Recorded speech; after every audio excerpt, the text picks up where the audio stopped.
వెళ్ళగొట్టారు? యేసుక్రీస్తు నామం. ఏ నామంలో చెయ్యాలి అని ఆజ్ఞ కూడా వచ్చింది?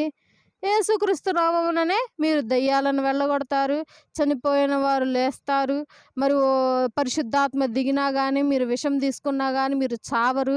పామును మెడలో వేసినా కానీ మీరు భయమునందరు. ఇవన్నీ ఎవరి నామమున జరుగుతాయి? యేసుక్రీస్తు నామమునే జరుగుతాయి. తర్వాత ఇంకో వచనంలో చూద్దాం. అపోస్తుల కార్యములు 15వ అధ్యాయము 25వ వచనం. అపోస్తుల కార్యములు 15వ అధ్యాయము 25వ వచనం. గనుక మనుష్యులను ఏర్పరచి మన ప్రభు అయిన యేసుక్రీస్తు పేరు కొరకు తమను తాము అప్పగించుకున్నారు. ఎవరు వాళ్ళు? బర్నబా, పౌలు గారు. అంటే ఇంతకు ముందు శిష్యులు ఎవరి నామమున అవమానం పొందారు? యేసుక్రీస్తు నామమున అవమానం పొందారు. పౌలు గారు ఏ నామం బట్టి